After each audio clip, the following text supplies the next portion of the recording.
మనసుకు నచ్చే అందమైన ప్రేమ కథల ప్రపంచానికి స్వాగతం. మీలో ఎవరైనా మన ఛానల్కి రావడం ఇదే మొదటిసారి అయితే దయచేసి వెంటనే సబ్స్క్రైబ్ చేసుకోండి. అలాగే ఈ వీడియోని లైక్ చేసి మీ వాళ్లతో షేర్ చేయండి. ఒక చిన్న గమనిక, ఈ కథ పూర్తిగా నా ఊహల నుండి పుట్టిన కల్పితం మాత్రమే, నిజ జీవితంలో ఎవరినీ ఉద్దేశించి రాసింది కాదు. ఇక ఏమాత్రం ఆలస్యం చేయకుండా ఈరోజు ఎపిసోడ్ స్టార్ట్ చేద్దామా? ఆ తర్వాత నెమ్మదిగా నడుచుకుంటూ నిత్య ఉన్న బెడ్రూంలోకి వెళ్లాడు విక్రమ్. అప్పటికే నిత్య తన ప్రాజెక్ట్ ఫైల్స్ అన్నీ ముందు పెట్టుకుని ఏవేవో పేపర్స్ సర్దుకుంటూ బిజీగా ఉంది. ఇన్ని రోజులు జర్మనీ టూర్లో ఉండటం వల్ల ఆమె ప్రాజెక్ట్ వర్క్ అంతా ఎక్కడ పడితే అక్కడ ఆగిపోయింది. రేపు కాలేజీలో సబ్మిట్ చేయాల్సినవి చాలా ఉండటంతో చాలా సీరియస్గా పనిలో మునిగిపోయింది. విక్రమ్ ఆమె దగ్గరికి వెళ్లి వెనక నుంచి ఆమెను హత్తుకుని, "ఏం చేస్తున్నావు బంగారం?" అని నెమ్మదిగా ఆమె మెడమీద ముద్దు పెడుతూ అడిగాడు. నిత్య ఉలిక్కిపడి, "నా ప్రాజెక్ట్స్ అన్నీ కంప్లీట్ చేస్తున్నాను విక్రమ్. రేపు కాలేజ్లో సబ్మిట్ చెయ్యాలి. ఎగ్జామ్స్ కూడా దగ్గరకు వచ్చేస్తున్నాయి" అని చెప్పింది. విక్రమ్ కొంటెగా నవ్వుతూ, "అవునా? అయితే ఎగ్జామ్స్కి నిన్ను నేను ప్రిపేర్ చేయనా?" అంటూ ఆమె నడుము చుట్టూ చేతులు వేసి తన వైపు లాక్కున్నాడు. ఆ ప్రిపరేషన్ అన్న పదం వినగానే నిత్యకు అతని ఉద్దేశం అర్థమైపోయి కంగారుగా వెనక్కి జరిగింది. "వద్దు వద్దు, ఈ నెల రోజులు మీరు నా దరిదాపుల్లోకి రావద్దు. ఎగ్జామ్స్ అయిపోయేదాకా నేను చాలా శ్రద్ధగా చదువుకోవాలి" అని కొంచెం గట్టిగా గారాలు పోతూ కండీషన్ పెట్టింది. విక్రమ్ చిన్నగా నవ్వి, "సరే సరే బంగారం, నేన్నీ దగ్గరికి రానులే, కాని నా ఒడిలో కూచుని కూడా నువ్వు నీ ప్రాజెక్ట్ చేసుకోవచ్చు కదా" అంటూ ఆమెను అమాంతం ఎత్తుకుని తన ఒడిలో కూర్చోబెట్టుకున్నాడు. నిత్య ఒక చేత్తో తన ఫైల్స్ చూసుకుంటుంటే విక్రమ్ తన చేత్తో ఆమెకు ప్రేమగా భోజనం తినిపించాడు. ఆ రాత్రి ఆమెను తన గుండెలకు హత్తుకుని పడుకోబెట్టుకున్నాడే కాని ఎగ్జామ్స్ ఉన్నాయని ఆమెను ఇబ్బంది పెట్టలేదు. కేవలం ఆమె పెదవుల మీద ఒక తియ్యటి ముద్దు ఇచ్చి సరిపెట్టుకున్నాడు. కాని మరుసటి రోజు ఉదయం ఆమెకొక కండిషన్ పెట్టాడు. "బంగారం, నువ్వు చదువుకో, నేను నిన్ను డిస్టర్బ్ చేయను. కాని నేను 2 రోజులకు ఒక్కసారైనా నీ దగ్గరకు వస్తాను, ఇది గుర్తుపెట్టుకో. ముఖ్యంగా శనివారం ఆదివారం మాత్రం నాకే సొంతం" అని కొంటెగా కన్నుగీటాడు. అది విన్న నిత్య, "అలాగైతే మీరు శుక్రవారం శనివారం నా దగ్గరికి రండి, కాని ఆదివారం రాత్రి మాత్రం వద్దు. ఎందుకంటే నేను సోమవారం ఉదయాన్నే కాలేజీకి వెళ్ళాలి. ఆ తర్వాత రోజు కూడా మీరు నా దగ్గరికి రాకూడదు" అని తిరిగి కండిషన్స్ పెట్టింది. ఆమె చెప్పిన లెక్కలకు విక్రమ్కి ఏమనాలో అర్థం కాలేదు. "సరేలే, చేతికి ఎంత దొరికితే అంత" అని మనసులో అనుకుని నవ్వుతూ తల ఊపాడు విక్రమ్. అలా 2 వారాలు గడిచిపోయాయి. ఈ 2 వారాల్లో ప్రేమ్ మాత్రం నిత్య ముందుకు వెళ్లలేదు.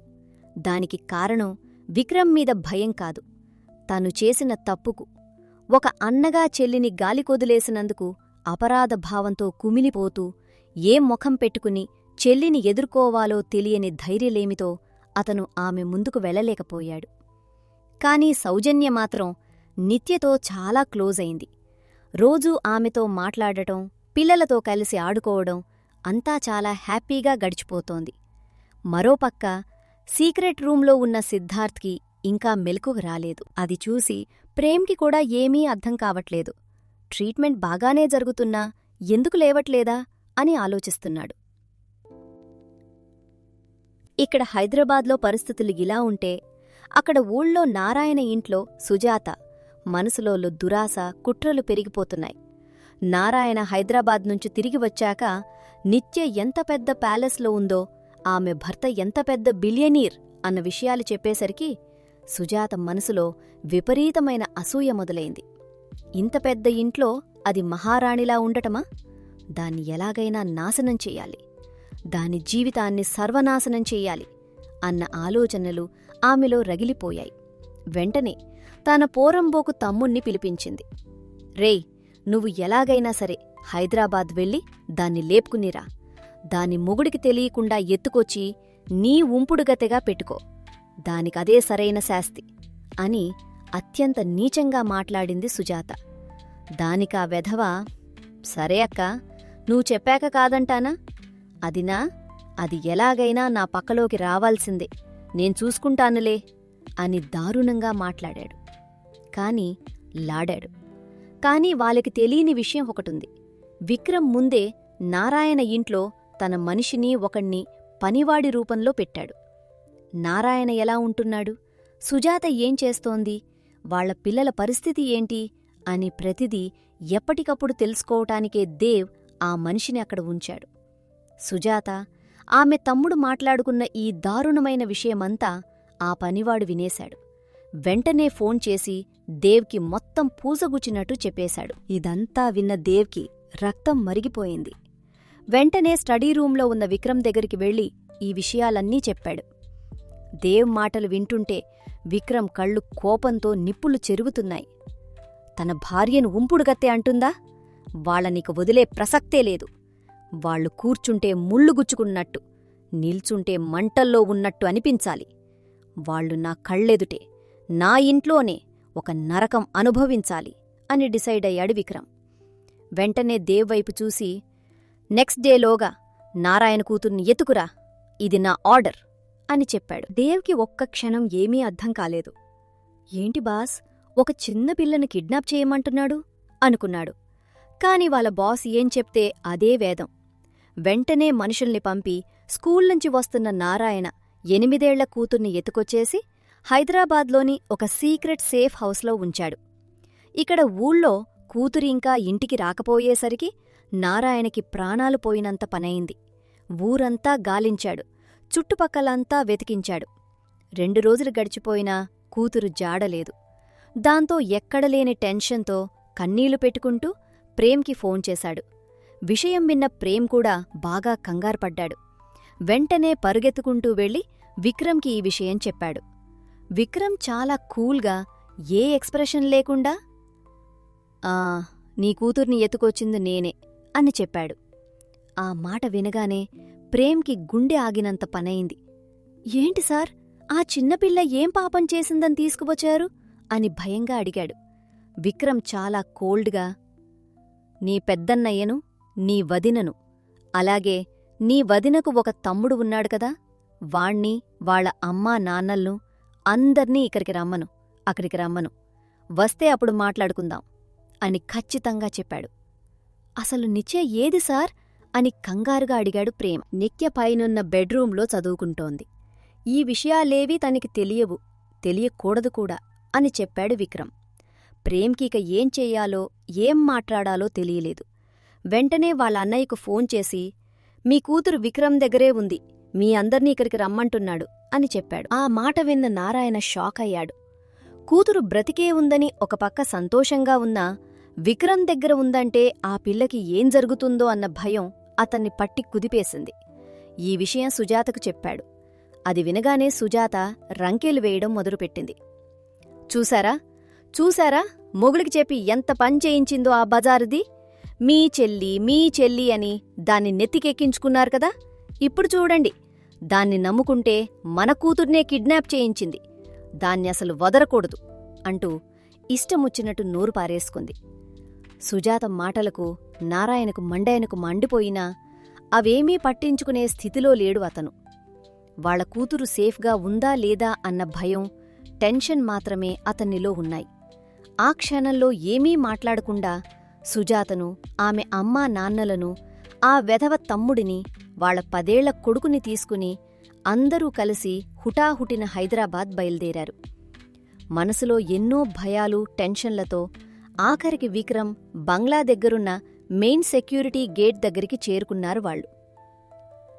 నారాయణ, సుజాత, వాళ్ల అమ్మా నాన్నలు, ఆ వెధవ తమ్ముడు, కొడుకు అందరూ 2 కార్లలో ఆ ఎస్టేట్ మెయిన్ సెక్యూరిటీ గేట్ దగ్గరికి వచ్చి ఆగారు.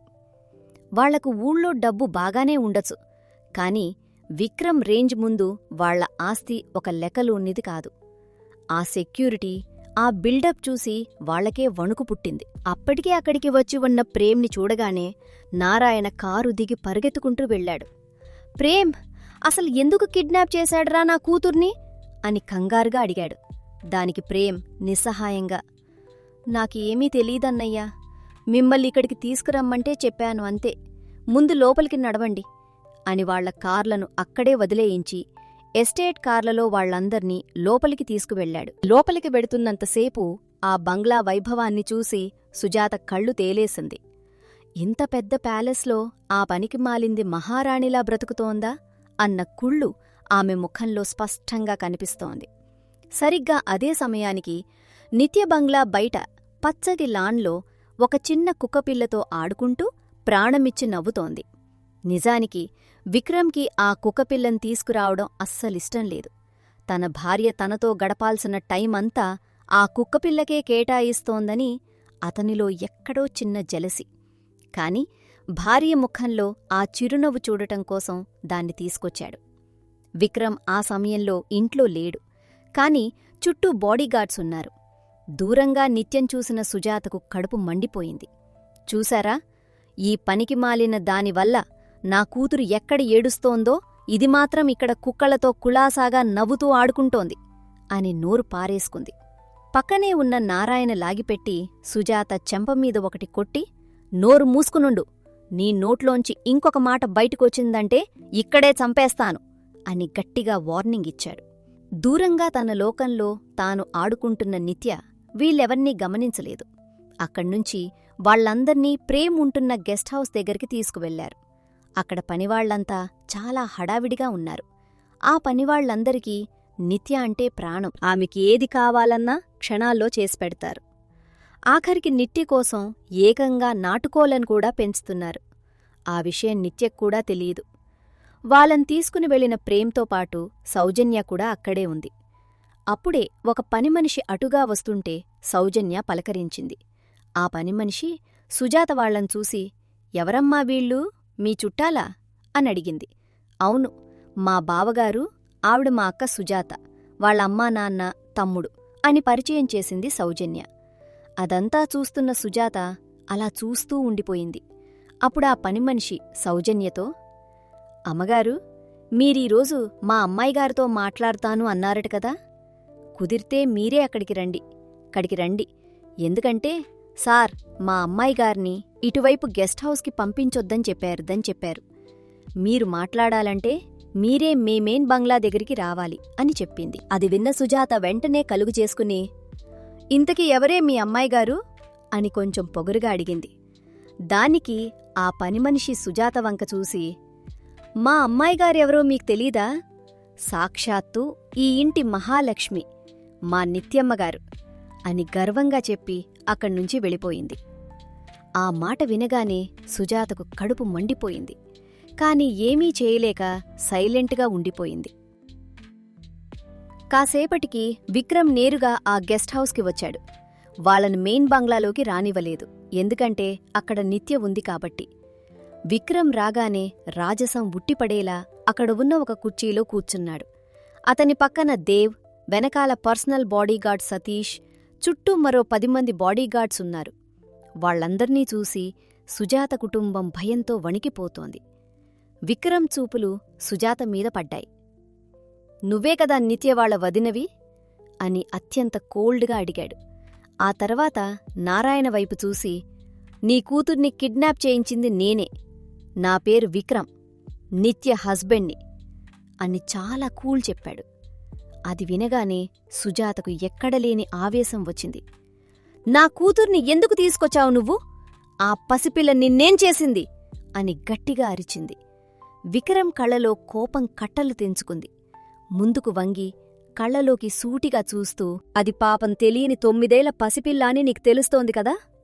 మరి ఆ రోజు కేవలం 12 ఏళ్లు ఉన్న నా భార్యను పసిపిల్ల అని ఎందుకనుకోలేదు నువ్వు? ఆ వయసులో మీ 2 పిల్లలకు ఆయాను చేశావు, ఇంటికి పనిమనిషిని చేశావు. ఆమె పెద్ద మనిషి అయినప్పుడు కనీసం సరైన ఫుడ్ కూడా పెట్టకుండా ఎందుకు హింసించావు అంటూ ఒక్కొక్కటిగా నిలదీయటం మొదలుపెట్టాడు. ఆ మాటలకు నారాయణకు నోట మాట రాలేదు. ఇప్పుడు నీ కూతురు నా దగ్గర ఉంది. నా భార్యతో మీరు ఏమేం పనులు చేయించారో అవన్నీ ఇప్పుడు నేను నీ కూతురుతో చేయిస్తున్నాను. చూడాలనుకుంటున్నావా అంటూ దేవ్కి సైగ చేశాడు. దేవ్ వెంటనే అక్కడున్న ప్రొజెక్టర్ ఆన్ చేశాడు. ఆ స్క్రీన్ మీద ఒక వీడియో ప్లే అవుతోంది.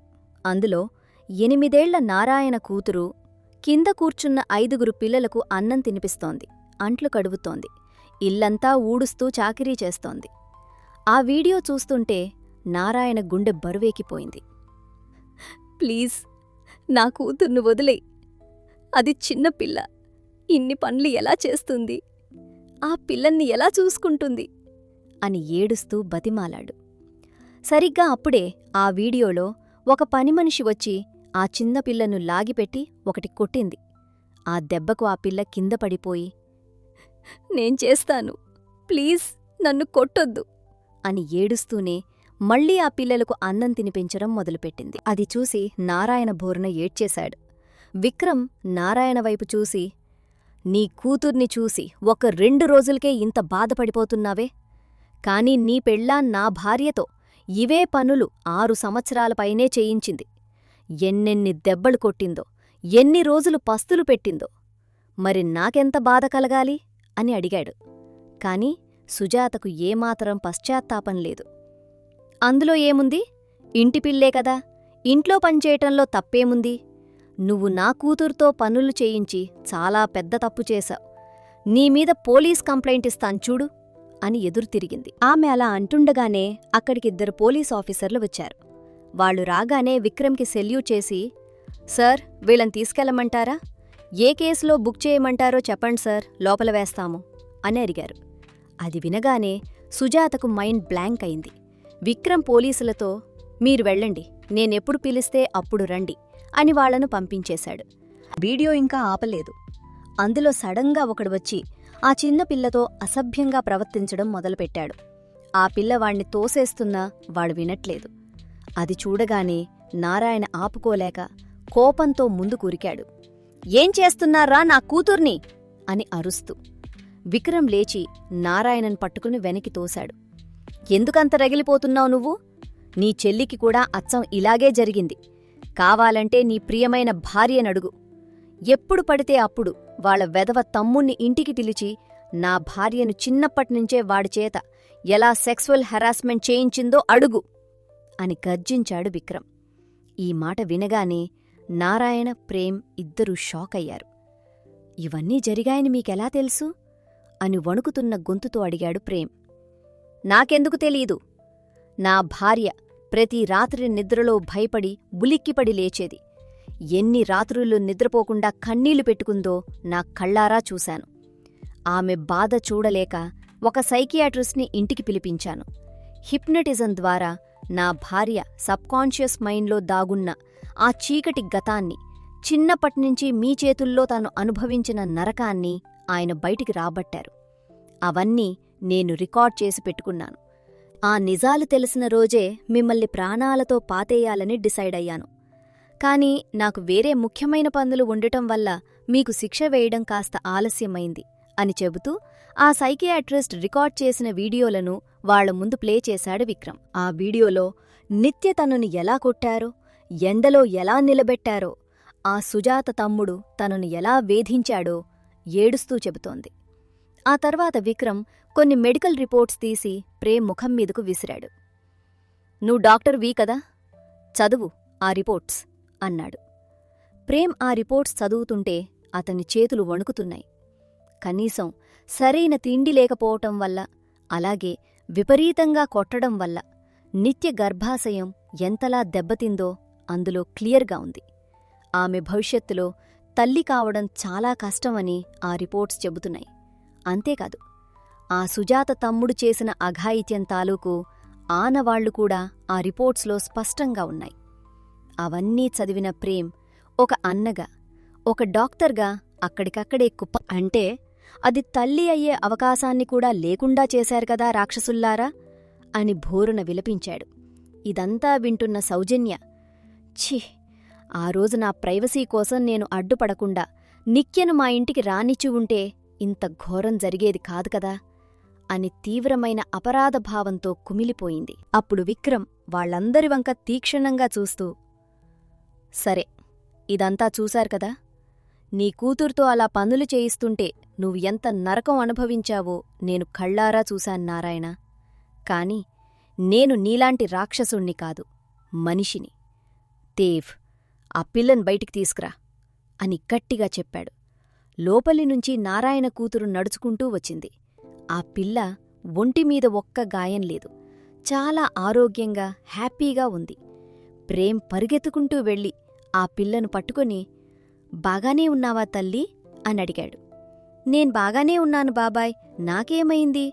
ఇక్కడ అంకుల్స్ నాకు చాక్లెట్స్ ఇచ్చి ఆడుకోమన్నారు అని చెప్పింది. అందరూ ఆశ్చర్యంగా విక్రమ్ వంక చూశారు. ఆ పిల్లను లోపలికి తీసుకువెళ్ళండి అని బాడీగార్డ్స్కి చెప్పి విక్రమ్ ఇలా అన్నాడు. ఇందాక మీరు వీడియోలో చూసిన అమ్మాయి నాకు తెలిసిన వేరే పిల్ల. దానికి మీ కూతురి ముఖాన్ని డీప్ ఫేక్ మాస్క్ వేసి చూపించాను. ఎందుకంటే మీ తప్పులు, ఆ నొప్పి ఏంటో మీకు ప్రాక్టికల్గా తెలియాలని అలా చేశాను. అంతేగాని ఒక పసిపిల్ల జీవితం నాశనం చేసేంత నీచుణ్ణి కాదు నేను. కొద్దిగా గ్యాప్ ఇచ్చి విక్రమ్ తన తీర్పు చెప్పాడు. కాని మిమ్మల్ని మాత్రం నేను వదిలిపెట్టను. నారాయణ చేసిన దానికి పశ్చాత్తాపపడుతున్నాడు కాబట్టి అతన్ని ఏమీ అనను. కాని అతను కూడా ఇక్కడే ఉండాలి. మిగతా వాళ్ళెవరికీ ఏమాత్రం పశ్చాత్తాపం లేదు. అందుకే మీరంతా ఇకపై నా ఇంట్లోనే ఉంటూ నా పనివాళ్లకు పనివాళ్లుగా గడ్డి కోయడం, బట్టలు ఉతకడం లాంటి పనులు చెయ్యాలి. ఏ చిన్న తప్పు జరిగినా శిక్ష అత్యంత దారుణంగా ఉంటుంది అని ఆర్డర్ వేసి వాళ్లను అక్కడే వదిలేసి తన బాడీగార్డ్స్తో కలిసి అక్కడ్నుంచి వెళ్ళిపోయాడు విక్రమ్. ఆ క్షణం నుంచి సుజాత, ఆమె కుటుంబం ఆ ఎస్టేట్లో బానిసలుగా మారిపోయారు. కన్నీళ్లు మింగుతూ, భయంతో ఆ పనులు చేస్తూ అలా ఒక వారం రోజులు గడిచిపోయాయి. సరిగ్గా వారం రోజుల తర్వాత ఆ సీక్రెట్ రూంలో ఉన్న ప్రేమ్ పరుగెత్తుకుంటూ విక్రమ్ దగ్గరకొచ్చాడు. సార్, సిద్ధార్థ్కి మెరుగు వచ్చింది అని ఎంతో సంతోషంగా చెప్పాడు. ఆ మాట వినగానే ఇంట్లో ఉన్నవాళ్లంతా ఆనందంగా ఆ రూంలోకి వెళ్లారు. కాని నిత్య మాత్రం అక్కడికి వెళ్లలేదు. ఆ గదివైపు వెళ్లడానికే ఆమెకు భయంగా అనిపించింది. లోపల ఏం జరుగుతోందో, వాళ్ళు ఏమనుకుంటున్నారో అన్న భయంతో ఆమె తన గదిలోనే ఉండిపోయింది. ఇదంతా విక్రమ్ గమనిస్తూనే ఉన్నాడు. రూంలోకి వెళ్లిన విక్రమ్ని చూడగానే సిద్ధార్థ్ కళ్లలో నీళ్లు తిరిగాయి. అన్నయ్యా, ఆ అరవింద్ వాళ్ళు నన్ను లోయలోకి తోసేద్దామనుకున్నారు.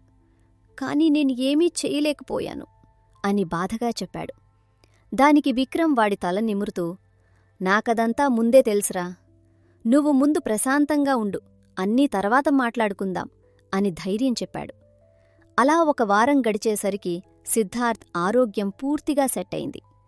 ఈ వారం రోజుల్లో నిత్య ఒక్కసారి కూడా సిద్ధార్థ్ దగ్గరికి వెళ్లలేదు. ఇంకోపక్క నారాయణ, సుజాత, వాళ్ల అమ్మానాన్నలు, ఆ వెధవ తమ్ముడు ఇదంతా విక్రమ్ బంగ్లా ఆవరణలోనే నరకం అనుభవిస్తున్నారు. రోజంతా గొడ్డుచాకిరీ చేయటం, రాత్రికి కేవలం ఒక్కపూట మాత్రమే భోజనం. ఏ చిన్న తప్పు చేసినా బాడీగార్డ్స్తో దారుణమైన దెబ్బలు. అలా నెల రోజులు గడిచిపోయాయి. వాళ్ల బాధ వర్ణనాతీతం. వాళ్లు పడుతున్న ఈ నరకం గురించి బంగ్లాలో ఉన్న నిత్యకు ఏమాత్రం తెలియదు. ఒకరోజు విక్రమ్ పూర్తిగా కోలుకున్న సిద్ధార్థని తీసుకుని ఆ అండర్గ్రౌండ్ సెల్ దగ్గరికి వెళ్లాడు. లోపల సంజయ్, సమ్రాట్, వాళ్ల మూడో ఫ్రెండ్, అలాగే ఒక మూలన సంజన దారుణమైన స్థితిలో ఉన్నారు. వాళ్లందర్నీ రోజుకు ఒక్కపూట అన్నం పెట్టి దారుణంగా హింసిస్తున్నారు. వాళ్లని అలా చూసేసరికి సిద్ధార్థ్కి ఎక్కడలేని కోపం వచ్చింది. వాళ్ల పరిస్థితి చూస్తే ఎవరికైనా జాలివేస్తుంది. కాని వాళ్లు చేసిన ద్రోహానికి ఎవరూ సాయం చేసేవాళ్లు లేరు. ఇదంతా చూశాక సిద్ధార్థ్కర్థమైంది, తన అన్నయ్య విక్రమ్ తలుచుకుంటే ఎంత క్రూరంగా మారతాడో అని. వీళ్లను చూసి ఏం చేద్దామనుకుంటున్నావురా? నీకోసమే వీళ్లనింకా బ్రతికించి ఉంచానురా అన్నాడు విక్రమ్. దానికి సిద్ధార్థ్, ఎందుకన్నయ్యా వీళ్లని కేవలం బ్రతికించడం? వీళ్ల జీవితాంతం నరకం అనుభవించాలి.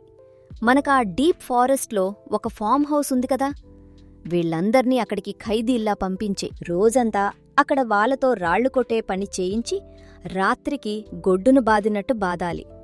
వీళ్ల జీవితం అక్కడే ఆ నరకంలోనే ముగిసిపోవాలి అని కసిగా చెప్పాడు. ఓకే, డన్, నువ్వెలా చెప్తే అలాగే అని విక్రమ్ వాళ్లందర్నీ అక్కడికి పంపించడానికి ఆర్డర్ వేశాడు. అది విన్న సంజన భయంతో వణికిపోతూ, విక్రమ్, నన్ను వదిలే ప్లీజ్, నువ్వు ఎవరో ఒక చిన్న పిల్లని పెళ్లి చేసుకున్నావట కదా. ఆ పిల్ల నిన్ను ఏమాత్రం సుఖపెట్టలేదు విక్రమ్. ఆ పిల్ల చాలా చిన్నది, ఒక్కసారికే అలసిపోతుంది. నన్ను నీ దగ్గర ఉంచుకో. నువ్వు ఎంతసేపు నాతో క్లోజ్గా ఉన్నా నేను నీకు మళ్లీ ఎనర్జీ ఇస్తాను. నేను నిన్ను స్వర్గంలో విహరించేలా చేస్తాను అంటూ అత్యంత పచ్చిగా దిగజారిపోయి మాట్లాడింది. ఆ మాటలు వినగానే విక్రమ్కి రక్తం మరిగిపోయింది. తన పవిత్రమైన భార్య గురించి అంత నీచంగా మాట్లాడుతుందా? ఆమెకు ఇంకా దారుణమైన శిక్ష వెయ్యాలనుకున్నాడు. నువ్వు నాకు సుఖమిస్తావా? నీకు సుఖమంటే ఏంటో, నరకమంటే ఏంటో, నరకమంటే ఏంటో నేను చూపిస్తాను అని గర్జించారు. విక్రమ్కు తెలిసిన ఒక అత్యంత భయంకరమైన అక్రమ మైనింగ్ ఏరియా ఉంది. అక్కడ ఆడవాళ్లతో బానిసల కంటే హీనంగా పనులు చేయిస్తారు. ఎవరైనా తప్పు చేస్తే అలాంటి చీకటి కూపంలోకి పంపించి జీవితాంతం వెలుతురు చూడకుండా నరకం చూపిస్తాడు విక్రమ్. సంజనను తీసుకెళ్లి ఆ మైనింగ్ క్యాంప్లో పడేయమని ఆర్డర్ వేశాడు. రోజూ ఆ చీకటి గనిలో చాకిరీ చేస్తూ ప్రాణాలు అరచేతిలో పెట్టుకుని బ్రతుకుతుంటే, నేనెందుకు ఆ రోజు అలా మాట్లాడాను భగవంతుడా అని ఆ సంజన ప్రతి క్షణం కుమిలిపోయేలా ఆమె జీవితాన్ని నాశనం చేశాడు విక్రమ్. ఇక ఆ ముగ్గురు ఫ్రెండ్స్ని సిద్ధార్థ్ చెప్పినట్టే ఆ అడవిలో ఉన్న ఫామ్ హౌస్కి పంపించేశారు. అక్కడ వాళ్లకు రోజంతా గొడ్డు చాకిరీ, రాత్రికి దారుణమైన దెబ్బలు, అది ఒక రకమైన సైకోలాజికల్ టార్చర్. అలా వాళ్ల ముగ్గురికి సరైన పనిష్మెంట్ ఇచ్చారు. ఇక మిగిలింది నిత్య వాళ్ల కుటుంబ సభ్యులు. వాళ్లకి ఎలాంటి శిక్ష వేయాలా అని విక్రమ్ ఆలోచిస్తున్నాడు. కాని ఈ విషయం నిత్యకు తెలిస్తే వాళ్లను వదిలేయమంటుందేమో అన్న భయం అతనిలో ఉంది. అప్పుడే బయట హాల్లో ఆ కుక్కపిల్లతో ఎంతో ఆనందంగా ఆడుకుంటున్న నిత్యను చూసి సిద్ధార్థ్ ఒక్క నిమిషం ఆగాడు. అన్నయ్యా, ఈ అమ్మాయి ఇక్కరుందేంటి? ఇందాక సంజన ఎవరో పిల్లను పెళ్లి చేసుకున్నావంది కదా, ఈ అమ్మాయినా అని అడిగాడు. అవునురా, ఈ అమ్మాయినే పెళ్లి చేసుకున్నాను అని విక్రమ్ ఆమె వంక ఎంతో ప్రేమగా చూస్తూ చెప్పాడు. అవునా, చాలా మంచిదన్నయ్యా ఈ అమ్మాయి. అందుకే నేను ఆ రోజు ఈ అమ్మాయి పిక్చర్ డ్రా చేశాను. ఎందుకో తెలుసా, తను ఎప్పుడూ కాలేజీలో ఒంటరిగా భయపడుతూ ఉండేది. వెళ్ళి పలకరిద్దామనుకున్నాను కాని కుదర్లేదు. ఒకరోజు తను ఒంటరిగా కూర్చుని, నాకెవరూ లేరు, నన్ను ఎవరూ పట్టించుకోరు, ఈ దేవుడు నాకీ జీవితం ఎందుకిచ్చాడో అని ఏడుస్తూ తనలో తాను అనుకోవడం విన్నాను. అంత కష్టం దానికి ఎందుకు వచ్చిందో తెలీదు కాని అప్పుడే అనుకున్నాను, ఈ అమ్మాయికి ఇంత కష్టం తెచ్చిన వాళ్లకు ఎలాగైనా పనిష్మెంట్ ఇవ్వాలని. ఆ జాలితోనే స్కెచ్ వేశాను అని చెప్పాడు సిద్ధార్థ్. విక్రమ్ సూటిగా తమ్ముడి కళ్ళలోకి చూస్తూ, అయితే నువ్వీ అమ్మాయినిష్టపడ్డావా అని డైరెక్ట్గా అడిగాడు. సిద్ధార్థ్ వెంటనే నవ్వి, లేదన్నయ్యా, నేను ఆ అమ్మాయిని అలా ఇష్టపడలేదు. కాని ఆమెను చూడగానే నాకు ఒక చెల్లిలా అనిపించింది. ఆమె బాధ చూస్తే నాకు నా సొంత చెల్లి బాధపడుతున్నంత ఫీలింగ్ వచ్చేది అని క్లారిటీ ఇచ్చాడు. విక్రమ్ మనసులో ఉన్న ఒక చిన్న బరువు దిగిపోయింది. నవ్వుతూ, సరేరా, కాని ఇకనుంచి చెల్లి కాదు, వదినా అని పిలువు అన్నాడు. సర్లే అన్నయ్యా, నువ్వు పెళ్లి చేసుకున్నావు కాబట్టి వదినా అనే పిలుస్తాను, సరేనా?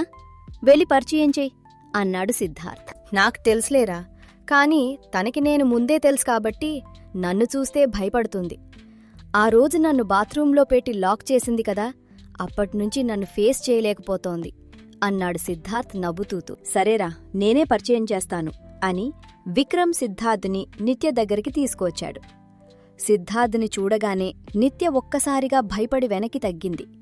పక్కనే విక్రమ్ ఉన్నాడు. విక్రమ్ కళ్లతో సైగ చేసి ధైర్యం చెప్పడంతో వణుకుతున్న గొంతుతో, హాయ్, ఐఎమ్ నిత్య అని చెప్పింది.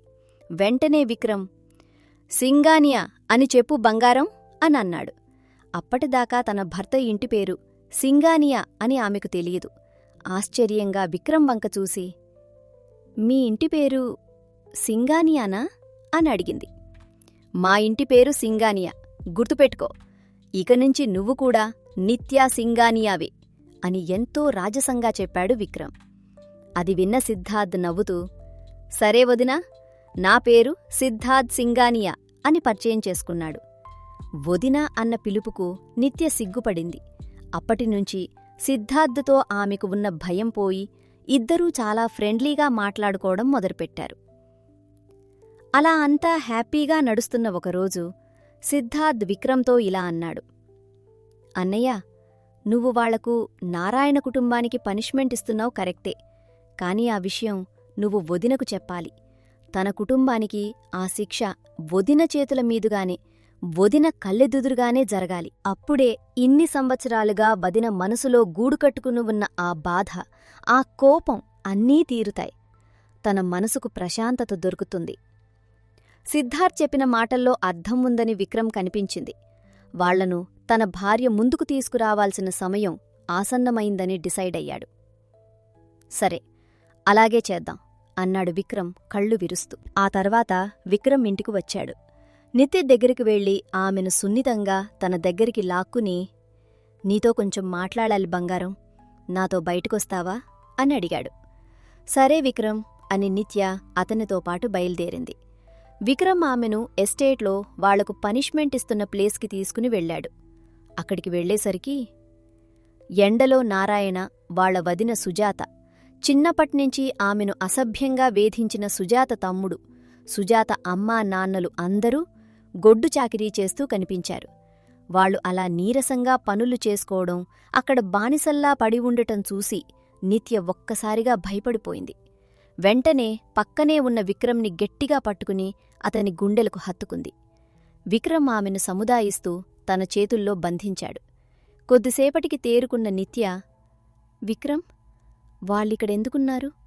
ఏం చేస్తున్నారిక్కడ అని కొంచెం బాధగా అడిగింది. విక్రమ్ ఆమె కళ్ళలోకి చూస్తూ, వాళ్లకు నేను పనిష్మెంట్ ఇస్తున్నాను బంగారం. ఒక ఆడపిల్ల అని కూడా చూడకుండా నా భార్యను 6 సంవత్సరాలు నరకం పెట్టి హింసించారు. దానికి వాళ్ళకి పనిష్మెంట్ ఇవ్వద్దంటావా చెప్పు అని అడిగాడు. ఆమె విక్రమ్ కళ్ళలోకి చూస్తూ మౌనంగా ఉండిపోయింది. ఇదంతా దూరం నుంచి చూస్తున్నాడు నారాయణ. తన చెల్లిని అలా చూడగానే నారాయణలో పశ్చాత్తాపం కట్టలు తెంచుకుంది. తాను చేసిన తప్పుకు సిగ్గుతో ఆమెకు ముఖం చూపించలేక ముఖం కప్పుకోవాలని అటు తిరిగిపోయాడు. ఆ పనిష్మెంట్ అతనికి ఏమాత్రం కష్టంగా అనిపించడం లేదు. ఎందుకంటే తన చెల్లికి చేసిన ద్రోహానికి అది తక్కువే అని అతను ఫీలవుతున్నాడు. నారాయణ అలా దాక్కోవటం గమనించిన నిత్యకు వాళ్ల అన్నయ్య మనసులో నిజమైన బాధ ఉందని అర్థమైంది. నిత్య నెమ్మదిగా నడుచుకుంటూ వాళ్ళ అన్నయ్య నారాయణ దగ్గరికి వెళ్ళింది. అన్నయ్య, ఎలా ఉన్నావు అని అడిగింది. ఆ పిలుపు వినగానే నారాయణ గుండె ఆగినంత పనైంది. కన్నీళ్లు ఆపుకుంటూ, నేను బానే ఉన్నాను తల్లి, నువ్వేం బాధపడుకు అని తలదించుకుని అన్నాడు. నిత్య అతని వంక జాలిగా చూస్తూ, నీకిష్టమైతే మీరు నాతో ఉండొచ్చు అన్నయ్యా, నేనేమీ కాదన్నను అని ఎంతో అమాయకంగా అంది. ఇన్ని ఘోరాలు చేసినా తనలో ఇంకా అనలో ఇంకా ఆ ప్రేమ, ఆ అమాయకత్వం ఏమాత్రం తగ్గలేదని చూసి నారాయణ తట్టుకోలేకపోయాడు. ఒక్కసారిగా ఆమెను గట్టిగా కౌగిలించుకుని భోరున ఏడ్చేశాడు. నన్ను క్షమించు తల్లి, ఆస్తి మీద ఆశతో నా కళ్ళు మూసుకుపోయాయి. 12 ఏళ్లు నా చేతుల్లో నిన్ను అల్లారు ముద్దుగా పెంచాను. కాని ఆ తర్వాత ఒక రాక్షసుడిలా ఎలా మారిపోయానో నాకే అర్థం కాలేదు తల్లి, నన్ను క్షమించు అంటూ ఆమె కాళ్లమీద పడబోయాడు. వద్దన్నయ్యా అంటూ నిత్య అతన్ని పైకి లేపింది. ఇదంతా చూస్తున్న సుజాత ఎలాగైనా తనను కూడా క్షమించేస్తుందేమో అన్న ఆశతో పరుగెత్తుకుంటూ వచ్చి నిత్య కాళ్లమీద పడబోయింది. కాని నిత్య వెంటనే అసహ్యంగా 2 అడుగులు వెనక్కి వేసింది. సుజాత కళ్ళలోకి సూటిగా చూస్తూ, నేను మా అన్నయ్యను క్షమించగలను కాని నిన్ను మాత్రం ఎప్పటికీ క్షమించలేను వదినా. ఒక సాటి ఆడదానివై ఉండి, ఒక కూతురికి తల్లివై ఉండి కూడా నన్ను ఒక పనిమనిషి కన్నా హీనంగా చూశావు. ఒక జంతువు కన్నా ఘోరంగా ట్రీట్ చేశావు. నిన్ను, మీ అమ్మా నాన్నలను నేను ఎప్పటికీ క్షమించను. ఇక మీ తమ్ముడు ఉన్నాడే, వాడిని నేను అసలు వదిలిపెట్టను. ప్రతిసారీ వాడి ఇంటికి వచ్చినప్పుడు ఒక మృగంలా నా మీద పడేవాడు, నాతో అసభ్యంగా ప్రవర్తించేవాడు. భయంతో వణికిపోతూ నేను ఆ ఇంట్లో ఎంత నరకం అనుభవించానో తెలుసా? ఆ విషయం ఎవరికి చెప్పినా నా గోడు వినేవాళ్లే లేరు ఆ ఇంట్లో అని కన్నీళ్లతో కోపంగా గట్టిగా అరిచింది. ఆ మాటలు విన్న నారాయణ గుండె పగిలిపోయింది. నన్ను క్షమించు తల్లి, ఇన్ని ఘోరాలు జరుగుతున్నా నేను గుడ్డివాడిలా ఉండిపోయాను అని మళ్లీ కాళ్ళమీద పడ్డాడు. అప్పుడు నిత్య, నేను నిన్ను క్షమించానన్నయ్యా, నువ్వు వెంటనే మన ఊరికి వెళ్ళిపో, నీ 2 పిల్లలతో సంతోషంగా ఉండు. కాని వీళ్ళని మాత్రం నీతో తీసుకుని వెళ్లకు, వీళ్లను తీసుకెళితే నీ జీవితం మళ్లీ నాశనమైపోతుంది అని చెప్పి అక్కడ్నుంచి వెనుదిరిగింది. ఇదంతా వింటున్న విక్రమ్కి నిత్య మనసులోని మాట అర్థమైంది. ఆమె నారాయణను క్షమించింది, కాని సుజాత కుటుంబాన్ని క్షమించలేదు. వెంటనే విక్రమ్ నారాయణ దగ్గరికి వచ్చి, విన్నావుగా, నీ చెల్లి నిన్ను క్షమించింది కాబట్టి నీ పనిష్మెంట్ రద్దు చేస్తున్నాను, నీ ఆస్తులన్నీ నీకు తిరిగి ఇచ్చేస్తున్నాను, వెళ్ళిపో. కాని వీళ్లకు మాత్రం ఆ శిక్ష జీవితాంతం ఉంటుంది అని చెప్పాడు. విక్రమ్ ఇచ్చిన తీర్పుకు సుజాతకు మైండ్ బ్లాంక్ అయింది. తాను చేసిన పాపానికి జీవితాంతం ఈ బానిస బ్రతుకు బ్రతకాలా అని తన తల తానే బాదుకుంటూ అక్కడే కుప్పకూలిపోయింది. విక్రమ్ ఇచ్చిన ఈ పనిష్మెంట్ చూసి దేవ్, సిద్ధార్థ్ ఇద్దరూ సూపర్ నిర్ణయం అన్నట్టుగా మనసులో సంతోషించారు. ఆ తర్వాత విక్రమ్ నిత్య దగ్గరికి వచ్చి ఆమె కన్నీళ్లు తుడుస్తూ, నువ్వెవర్ని క్షమించాలనుకుంటున్నావో, ఎవర్ని శిక్షించాలనుకుంటున్నావో అది పూర్తిగా నీ ఇష్టం బంగారం. రా, నీకింకొకరిని పరిచయం చేయాలి అని చెప్పి ఆమెను గెస్ట్ హౌస్ వైపు తీసుకువెళ్లాడు. ఆ గెస్ట్ హౌస్లో సౌజన్యజన్య ఉందని నిత్యకు తెలుసు. కాని విక్రమ్ ఎవర్ని పరిచయం చేయాలనుకుంటున్నాడో అర్థంకాక అతనితో పాటు నడిచింది. అక్కడికి వెళ్లేసరికి లాన్లో ప్రేమ్ పిల్లలతో ఆడుకుంటూ కనిపించాడు. ప్రేమ్ని చూడగానే నిత్యకు గతమంతా గుర్తొచ్చి గుండెల్లో ఏదో పురిచినంత నొప్పిగా అనిపించింది. తల తిరిగి ఒక్కసారిగా వెనక్కి పడిపోబోయింది. విక్రమ్ వెంటనే అలర్టై ఆమె నడుము చుట్టూ తన బలమైన చేతులను వేసి ఆమెను గట్టిగా పట్టుకుని తన గుండెలకు ఆనించుకున్నాడు. ఆ శబ్దం విని ప్రేమ్ అటు తిరిగాడు. నిత్యను చూడగానే అతని కళ్ళలో నీళ్లు తిరిగాయి. నిత్య కళ్ళలో కూడా కన్నీళ్లు ఉన్నాయి. కాని ఆమె పెదవి విప్పలేదు. కోపంగా, బాధగా అతని వైపు చూసి వెంటనే విక్రమ్తో, విక్రమ్, నేనిక్కడ ఉండాలనుకోవటం లేదు, నన్ను లోపలికి తీసుకువెళ్ళండి, వెళ్ళిపోదాం అని చెప్పి వెనుదిరిగింది. అది చూసి ప్రేమ్, అప్పుడే అక్కడికి వచ్చిన నారాయణ ఇద్దరూ ఆమె వెనకాలే పరుగెత్తారు.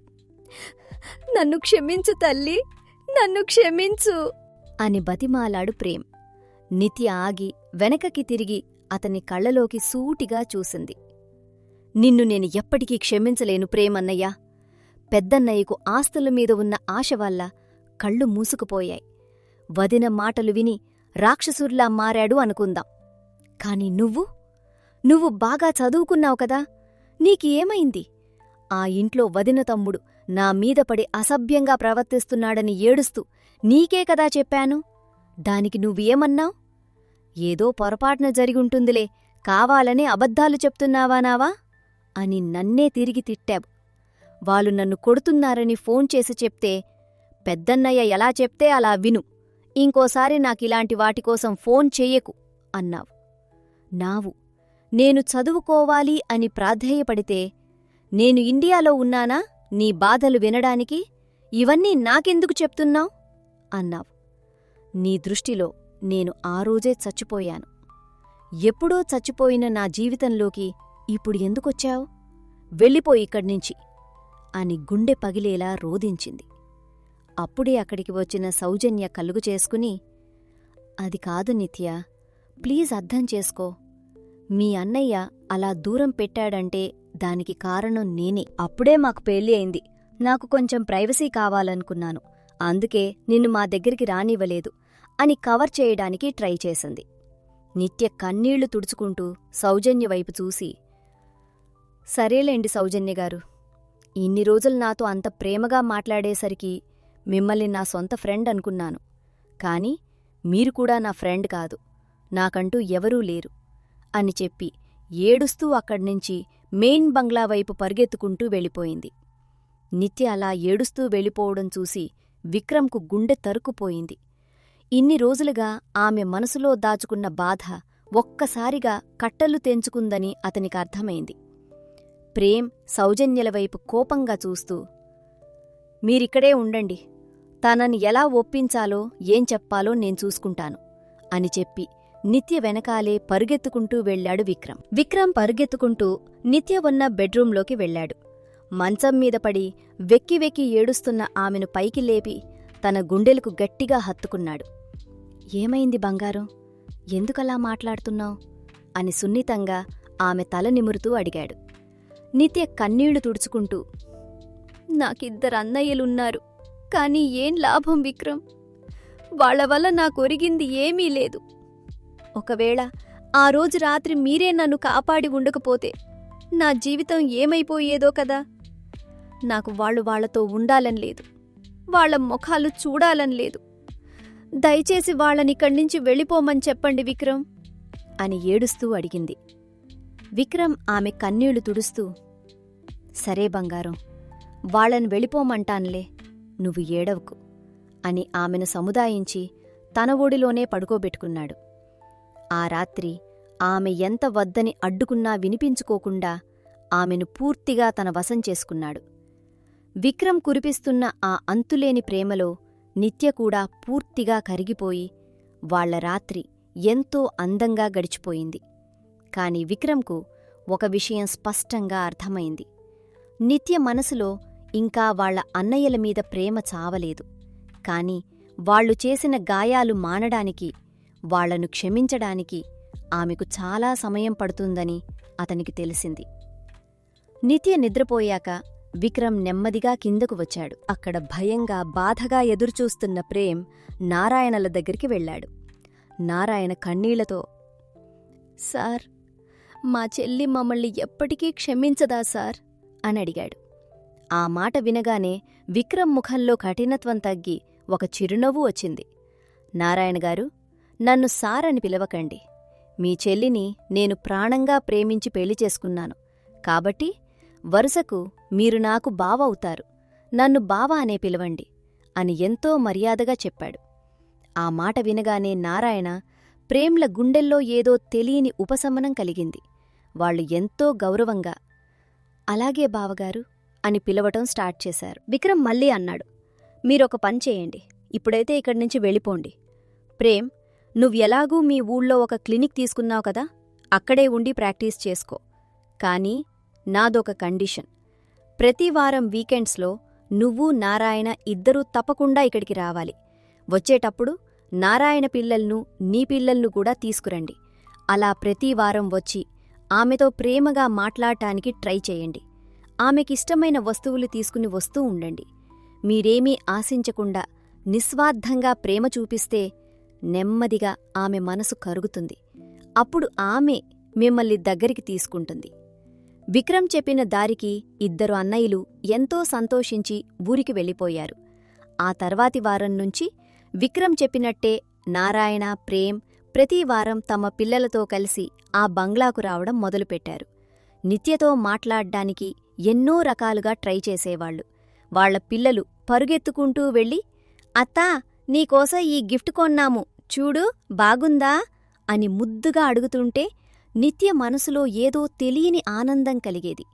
అలా 1 వారం 2 వారాలు కాదు, ఏకంగా 3 సంవత్సరాల పాటు వాళ్లు విసుక్కోకుండా, ఎంత అవమానం ఆ 3 సంవత్సరాల్లో, వాళ్ల పశ్చాత్తాపం, వాళ్లు చూపించిన స్వచ్ఛమైన ప్రేమకు ఆఖరికి నిత్య మనసు కరిగింది. వాళ్ల అన్నయ్యలను పూర్తిగా క్షమించి మళ్లీ వాళ్లతో ఆప్యాయంగా మాట్లాడడం స్టార్ట్ చేసింది. అదే సమయానికి నిత్య తాను జాయిన్ అయిన బయోటెక్నాలజీ కోర్సును విజయవంతంగా కంప్లీట్ చేసి గోల్డ్ మెడల్తో డిగ్రీ పట్టా అందుకుంది.